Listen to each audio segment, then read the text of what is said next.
Bonjour, vous êtes presque 250 000 à l'heure actuelle à avoir regardé notre première vidéo sur la technique du 3D.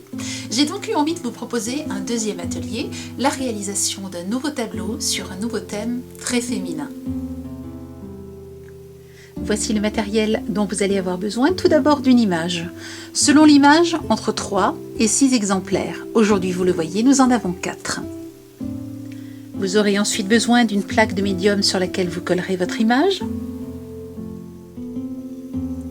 Vous aurez aussi besoin de colle en bombe pour coller votre image sur la plaque, de vernis protecteur, d'un tapis de mousse qui vous permettra de donner du relief à vos découpes, d'outils. Je vous conseille en particulier la pince ciseau qui vous permettra de découper de façon très précise, de colle silicone, de vernis porcelaine où vous verrez le superbe effet que nous donnerons à la fin.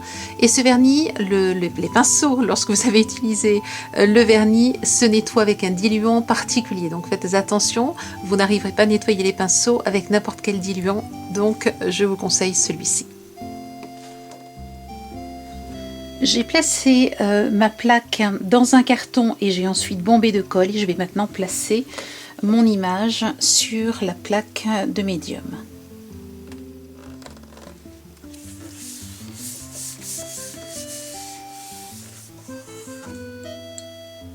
Une fois que mon image est collée, je la place à nouveau dans un carton et cette fois-ci, je l'enduis d'un vernis mat, ce qui me permet de la protéger. Il arrive, vous savez que nous allons utiliser de la colle silicone, il arrive qu'il y ait un petit peu de colle qui tombe à côté du motif que nous sommes en train de travailler. Pour éviter qu'elle laisse des traces sur l'image ou sur la photo que vous avez, il vaut mieux donc vernir la photo, laisser bien sécher pendant le temps de séchage, et bien nous allons nous occuper du découpage. Découper, mais que découper? Et bien voici comment procéder. Vous allez toujours partir d'un élément. Prenons par exemple la chaussure. Nous allons partir d'un élément complet pour arriver à un détail de l'élément.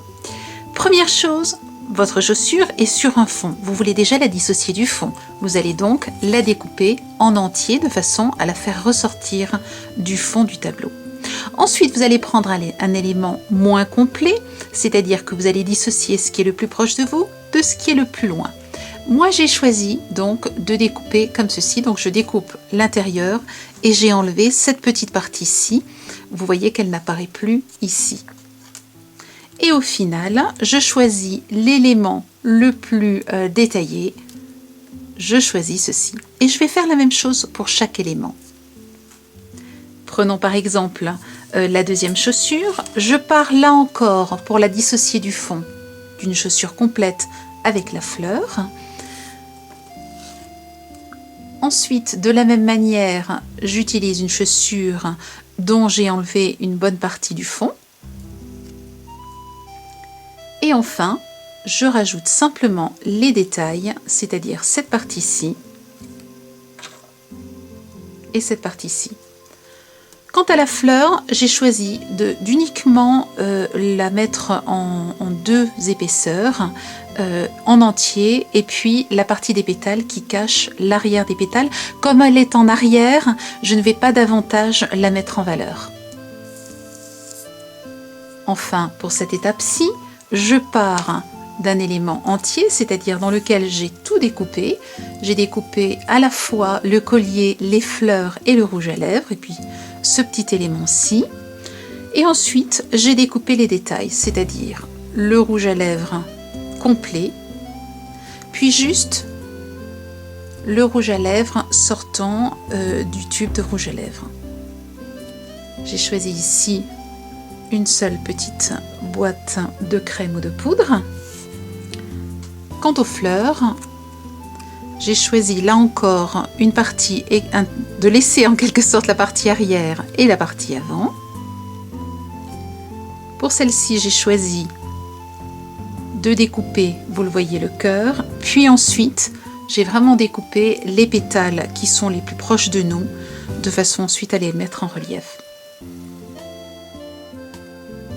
Par contre, j'ai aussi joué avec le collier. J'ai découpé la partie du collier la plus proche, c'est-à-dire j'ai dissocié cette partie-ci de celle qui est en arrière. J'ai donc découpé en double. cette partie-ci et cette partie-ci. Lorsque vous avez découpé votre motif, votre découpe peut être propre, mais la tranche de votre motif reste blanche, puisque c'est l'épaisseur du papier. Vous allez donc prendre un feutre et venir avec le feutre, en plaçant le feutre sous la découpe, et venir marquer, en fonction de la couleur que vous avez ici sur le dessus, marquer donc le côté, l'épaisseur du papier. Pourquoi ceci? Parce que si vous placez votre feutre dans ce sens-là et que vous glissez, vous allez tacher votre motif. Par contre, si vous le placez dans ce sens-là et que vous glissez, vous tacherez une partie que personne ne verra.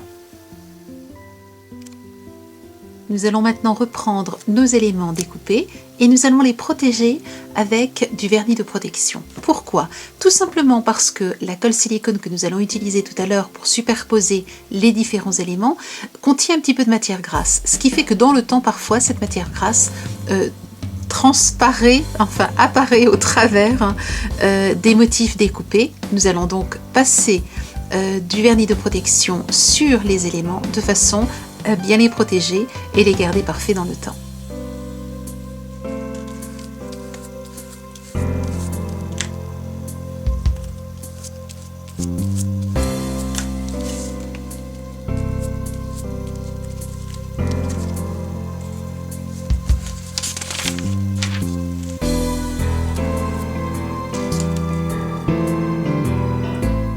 Laissez ensuite bien sécher vos éléments. Alors, une petite astuce. Pour aujourd'hui, ça n'est pas nécessaire parce que notre dessin est relativement simple, mais quand vous avez un dessin très compliqué, ce que je vous conseille, c'est de numéroter chacun des éléments. Par exemple, la première étape de la chaussure, vous l'appellerez 1-1. La deuxième épaisseur 1-2, 1-3, 1-4, etc. Ce qui fait que lorsque vous allez devoir recomposer, une fois que vous avez fait ce travail et un petit peu mélanger tous les éléments, une fois que vous allez devoir les retrouver, vous les retrouverez facilement et vous arriverez ainsi à les coller, les superposer facilement. Une fois que le vernis de protection est bien sec, vous allez placer vos éléments sur un tapis mousse. Vous pouvez utiliser un tapis mousse qui est tout à fait simple, ou plier par exemple un torchon, une serviette. Je vous conseille d'utiliser quand même quelque chose de relativement lisse. C'est pour ça que je choisis le tapis mousse, parce que c'est beaucoup plus simple. Donc vous allez utiliser le tapis mousse, utiliser l'outil numéro 8. Vous voyez qu'il a deux boules, une petite et une grande à chaque extrémité, et nous allons venir maintenant galber. Alors il faut d'abord regarder votre dessin pour savoir que galber. Ici par exemple, ce que nous aimerions, c'est mettre en relief, donner un galbe en fait à cette partie là. Nous allons donc retourner et tout doucement, donc comme il s'agit d'un grand élément, je peux utiliser mon outil avec la grande pointe, plutôt la grande boule. S'il s'agissait d'un tout petit, je ferai l'inverse, bien sûr, j'utiliserai la petite boule. Et nous allons procéder simplement comme ceci, en appuyant et en tournant. Alors regardez très régulièrement ce que vous faites, de façon à toujours bien réaliser le galbe.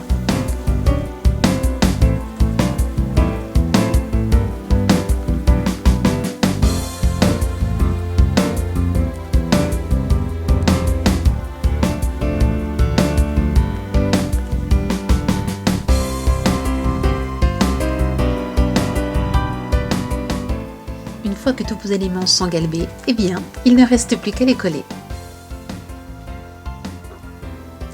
Je vais maintenant utiliser mon tube de colle silicone et je vais utiliser le deuxième outil, c'est-à-dire l'outil numéro 1. Je vais utiliser cette partie-ci pour venir prendre la colle sur le tube, et je peux utiliser cette partie-ci pour racler s'il y a trop de colle ou pour mieux placer mes éléments. Je prends donc de la colle.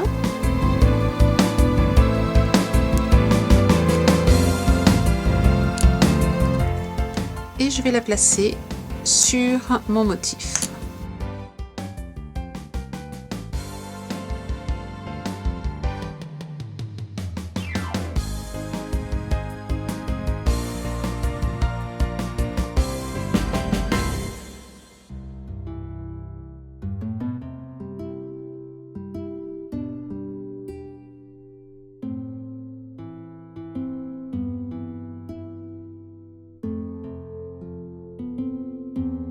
Pour les éléments les plus fins, je vous conseille d'utiliser le bouchon qui est associé à votre tube de colle. Vous verrez que c'est beaucoup plus simple.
Une fois que votre tableau est terminé, laissez-le bien sécher de façon à ce que la colle silicone durcisse. Ensuite, passez sur certains éléments, certains points de votre tableau, du vernis porcelaine, ce qui va lui apporter un très joli brillant.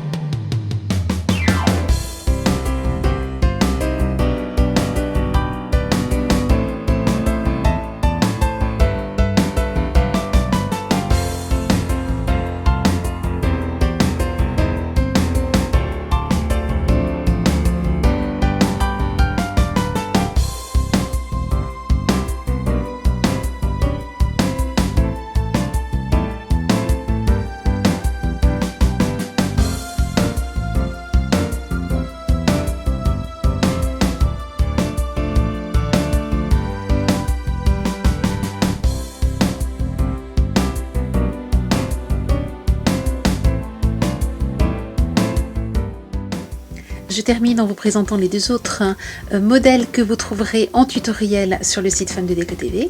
Vous voyez celui-ci qui est très simple. Si vous êtes débutante, je vous conseille de commencer par celui-ci.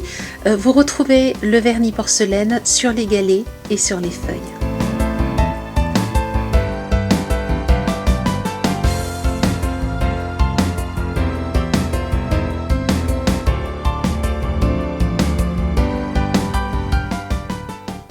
Voici un dernier modèle qui lui est beaucoup plus grand que les autres, de 40 cm sur 50 cm.